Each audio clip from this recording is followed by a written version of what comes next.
পরম করুণাময় মেহেরবান আল্লাহর নামে শুরু করছি। আমি নূহকে তার জাতির কাছে পাঠিয়েছিলাম এ নির্দেশ দিয়ে যে একটি কষ্টদায়ক আযাব আসার আগেই তুমি তাদেরকে সাবধান করে দাও। সে বলল, হে আমার জাতি, আমি তোমাদের জন্য একজন সতর্ককারী বার্তাবাহক। আমি তোমাদের জানিয়ে দিচ্ছি যে তোমরা আল্লাহর ইবাদত করো, তাঁকে ভয় করো এবং আমার আনুগত্য করো। আল্লাহ তোমাদের গুনাহ মাফ করে দেবেন এবং একটি নির্দিষ্ট সময় পর্যন্ত তোমাদেরকে অবকাশ দেবেন। প্রকৃত ব্যাপার হলো, আল্লাহর নির্ধারিত সময় যখন এসে যায় তখন তা থেকে বাঁচা যায় না। আহ, যদি তোমরা তা জানতে। সে বলল, হে আমার রব, আমি আমার কওমের লোকদের রাত দিন আহ্বান করেছি, কিন্তু আমার আহ্বান তাদের দূরে সরে যাওয়াকে কেবল বাড়িয়ে তুলেছে। তুমি যাতে তাদের ক্ষমা করে দাও, এ উদ্দেশ্যে আমি যখনই তাদের আহ্বান করেছি তখনই তারা কানে আঙুল দিয়েছে এবং কাপড় দিয়ে মুখ ঢেকে নিয়েছে। নিজেদের আচরণে অনড় থেকেছে এবং অতিমাত্রায় ঔদ্ধত্য প্রকাশ করেছে। অতঃপর আমি তাদেরকে উচ্চ কণ্ঠে আহ্বান জানিয়েছি, তারপর প্রকাশ্যে তাদের কাছে তাবলীগ করেছি এবং গোপনে চুপে চুপে বুঝিয়েছি। আমি বলেছি, তোমরা নিজেদের প্রতিপালকের কাছে ক্ষমা চাও, নিঃসন্দেহে তিনি অতিশয় ক্ষমাশীল।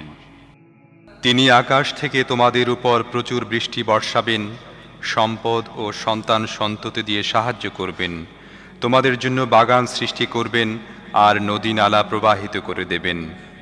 তোমাদের কি হয়েছে যে তোমরা আল্লাহর মাহাত্ম্য, শ্রেষ্ঠত্ব ও মর্যাদা আছে বলে মনে করছো না, অথচ তিনিই তোমাদের পর্যায়ক্রমে সৃষ্টি করেছেন? তোমরা কি দেখো না আল্লাহ কিভাবে 7 স্তরে বিন্যস্ত করে আসমান সৃষ্টি করেছেন? ওগুলোর মধ্যে চাঁদকে আলো এবং সূর্যকে প্রদীপ হিসেবে স্থাপন করেছেন। আল্লাহ তাআলা তোমাদেরকে মাটি থেকে বিস্ময়কর রূপে উৎপন্ন করেছেন। আবার এ মাটির মধ্যে তোমাদের ফিরিয়ে নেবেন এবং অকস্মাৎ এ মাটি থেকেই তোমাদের বের করে আনবেন। আল্লাহ ভূপৃষ্ঠকে তোমাদের জন্য বিছানার মতো করে পেতে দিয়েছেন, যেন তোমরা এর প্রশস্ত পথে চলতে পারো। নূহ বলল, হে প্রভু, তারা আমার কথা প্রত্যাখ্যান করেছে এবং ওই সব নেতার অনুসরণ করেছে যারা সম্পদ ও সন্তান সন্ততি পেয়ে আরও বেশি ব্যর্থ হয়ে গিয়েছে। এসব লোক সাংঘাতিক ষড়যন্ত্র জাল বিস্তার করে রেখেছে।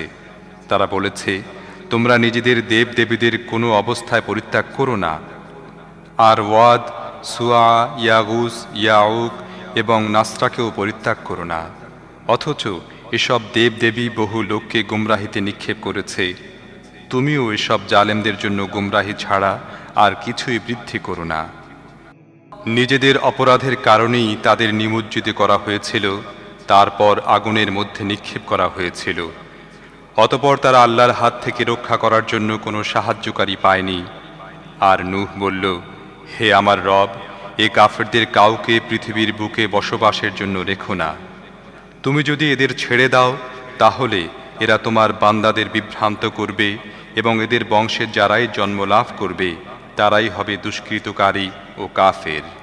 হে আমার রব, আমাকে, আমার পিতা মাতাকে, যারা মুমিন হিসেবে আমার ঘরে প্রবেশ করেছে তাদেরকে এবং সব মুমিন নারী পুরুষকে ক্ষমা করে দাও। জালেমদের জন্য ধ্বংস ছাড়া আর কিছুই বৃদ্ধি করো না।